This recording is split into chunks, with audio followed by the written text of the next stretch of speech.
Hello Reddit readers. Today we have funny mistakes on the timeline that people made. I will not detain you anymore. Like and subscribe to the channel. Enjoy watching. Story 1 from user DavyDoodles9 was unpacking new boxes one day, taking the goods out and stocking them in our warehouse.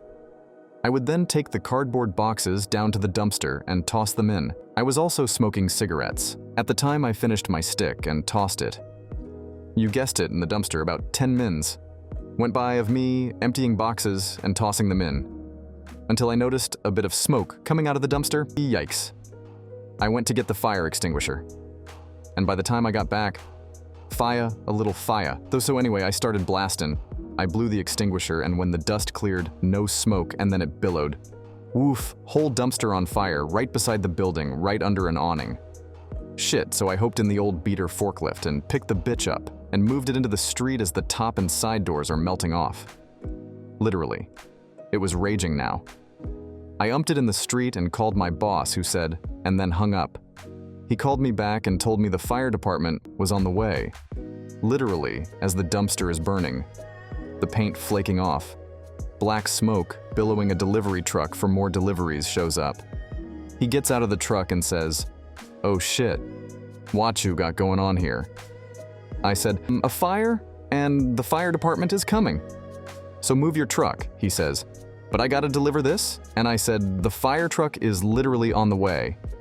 Move, he did not. 15 seconds later, the fire truck pulls in and hits the crispiest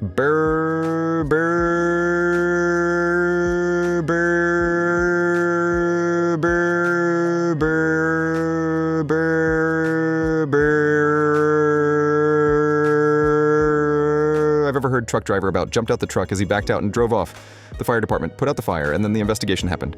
You see, this was the second fire at this address. The first being another unit who had a fire a few days ago, and anytime there's been 2 fires within a certain time frame at an address, there's an investigation. So there, I am speaking with the police chief and the fire marshal, as my boss and the company owner pull up and are laughing their asses off at me standing there like Robert Pattinson in The Itchin'. I told them I threw a cigarette in the dumpster. It was the biggest collective eye roll I've ever seen. Quick investigation. A word of caution. Dumpsters go up. Quick. Edit grammar and flavor. Story 2 from user NewBreadfruit8692. It was not really an error, but I worked at a Midwest bank HQ, and the lady that normally pays off the banks borrowed money when the bonds mature had to be at a conference in North Carolina for a week. So she left me instructions to pay off a $103 million loan that was going to come due. While she was gone, she left me a deposit withdrawal slip from the bank's own account, and the wiring instructions I was to fill the slip out. And at exactly 3 p.m., go to the 5th floor wire room and ask for so-and-so lady and hand her the slip and the wiring instructions to the DTC in New York. Well, the withdrawal slip did not have enough amount boxes for that much money. You could only go up to $99,999,999.99. So I had to get another one and break it up into 2 sums. One for $50 million and one for $53 million. Well, that lady in the wire office didn't know who I was. And for all she knew, I was a crooked employee wiring $103 million of the bank's money to my own offshore accounts in the Cayman Islands. And the thing was that it is such a large amount of money that the interest on it was more than my day's wages just dealing with her for an hour. Finally, I had to go back up to corporate trust and get a bank VP to countersign it.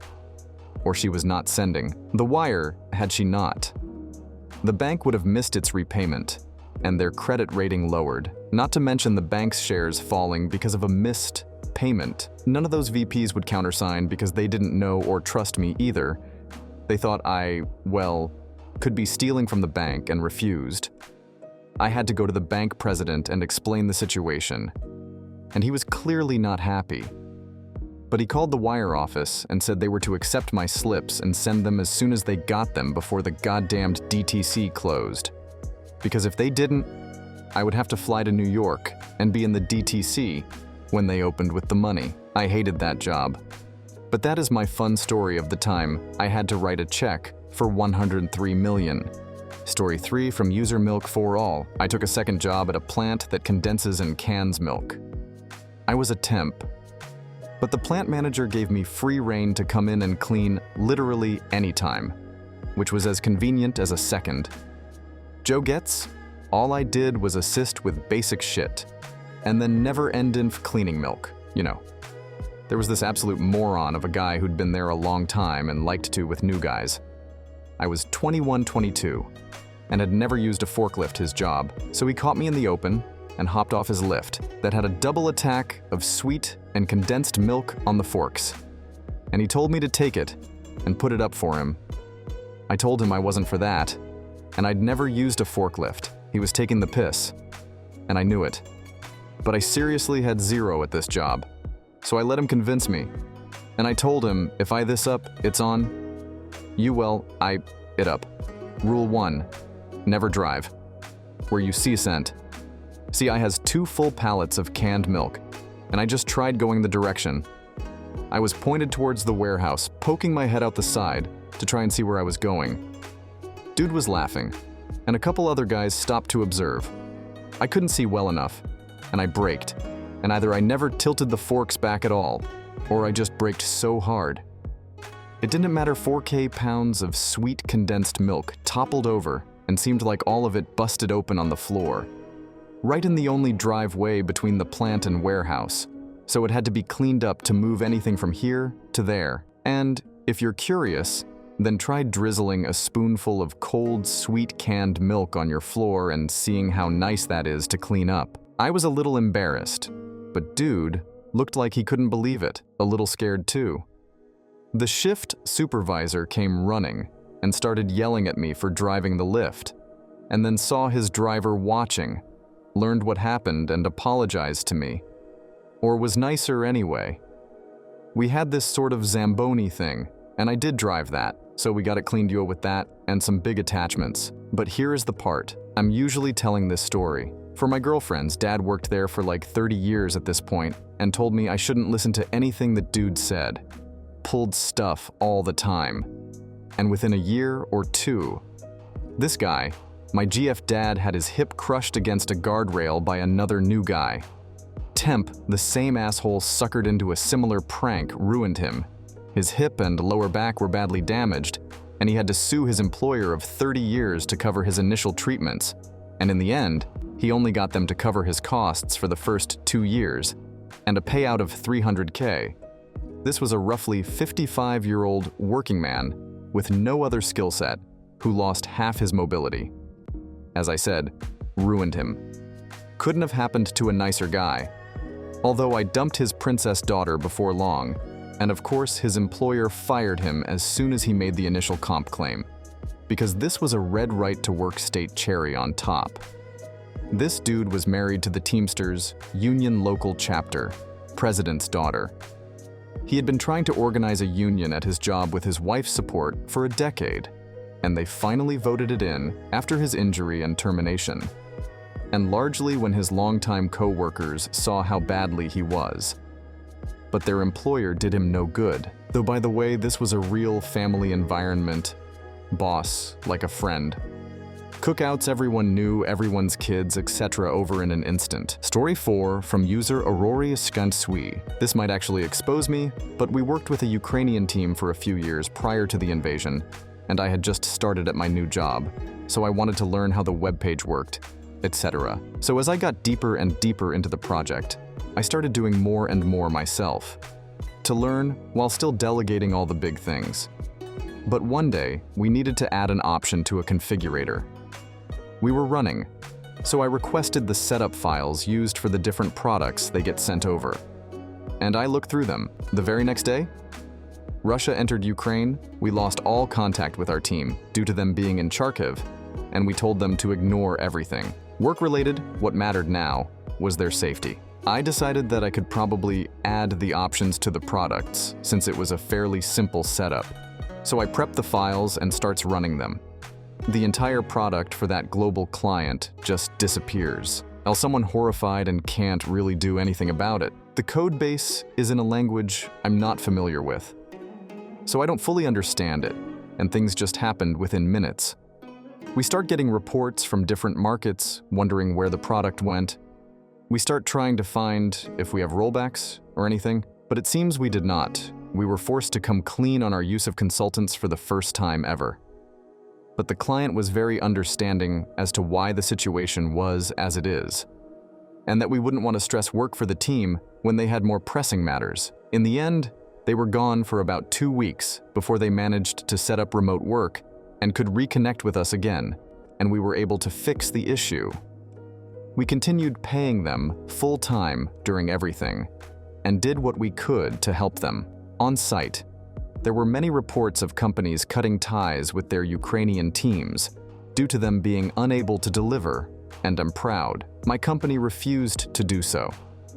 They were good people, and I'm glad my company prioritized the people, rather than forcing them to work during that time. Meanwhile, I took full responsibility for the errors internally and to the client, and was open with us not being able to give an ETA as I needed help, but wasn't sure when I'd get it.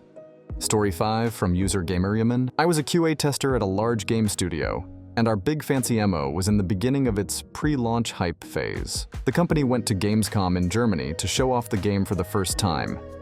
And due to the time zone difference, that meant the active hours of the event were pretty close to a night shift here on the west coast of the US. We had a very well-rehearsed press demo, where a trained representative, the demo pilot from the company, would play through the introduction of the game to show off the basic features following a script.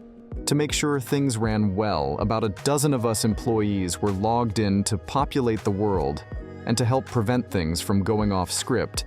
If the demo pilot got stuck too long, fighting a monster or something, other players would show up and finish it off to let the pilot move on in an organic way. The demo ended with a flashy fight against a big, scary boss monster. The game was designed to spawn a few NPC allies to join in the fight, mostly to get hit by the boss so the stakes felt higher. But the game was still in heavy development, and that meant there was a bug with these spawned allies. Occasionally, they'd fail to load their animations, and they'd stand in a default T-pose. So my whole entire job was to hide in the corner with an invisible character and watch for this bug to happen. When it did, I'd target it and use dev command to instantly kill it. We had a workaround in place that would force the death animation to happen, and that was good enough when the NPCs weren't really the focus weeks of practicing days, of changing my sleep schedule, and an unhealthy amount of caffeine in my system. We finally got to the first press demo, the very first time we were publicly showing off gameplay. The pilot did great. Everything was running smooth. They climb up to the boss, and sure enough, an NPC bugs out. I click it, I type the kill command, and watch as the big scary boss keels over dead. Right as the pilot approached, she came in over the voice chat channel we had going. Guys, that was a little too fast. I was beatered with embarrassment, and my manager could tell. I was beating myself up. Don't worry, we're doing like 20 of these demos. They aren't all going to be perfect. Take a breath and get ready for the next one. We'll be fine. Those press demos were under a short embargo so that all the various outlets could launch their articles at the same time. But one of them chose to break embargo early, and of course it was the one that I messed up in. So for 2 days, all of the fans excited about the game looked at that one video, while lots of fans were dazzled by the overall presentation. Quite a few brought up, "Wow, the bosses look really weak. And why didn't the boss do any attacks? Oops." Story 6 from user TBJamies. I worked at a computer store as a tech in the early 2000s, system building, diagnostic, and repairs, data recovery. That kind of thing. I never looked at anyone's data. But one time, curiosity got the better of me. One day in comes a smoke show with a dead laptop looking for data recovery. I pulled the drive, and when I was transferring it over to her new system, I noticed an oddly named video on her desktop. Can't remember what it is now. But at the time, it piqued my interest enough to double-click. It was a hotel room with a camera pointed at a bed, and I knew something was gonna go down. Minutes later, that same girl was getting smashed by some dude. Her porn interview. Hot. I was so freaked out. I did the as for the reason this post was made dumbest thing ever. I deleted it. Then I handed the laptop over to her when the service was complete.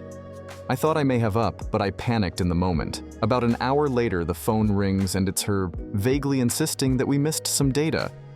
but couldn't elaborate. My boss fielded this call and handled it like a manager defending his business. But due to the language and culture barrier he had with her, he was from Pakistan and barely spoke English. Couldn't really get at what she was subtly trying to expose. He's like, "Mom, I'm sorry.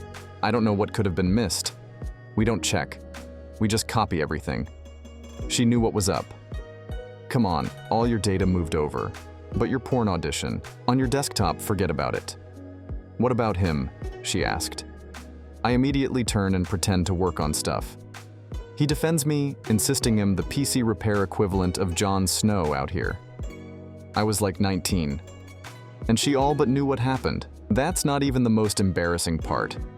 The worst part was an hour later. What I can only assume was one of the dudes that organized the gig in the hotel room called us and wanted to talk to me about what happened. What in the was I thinking?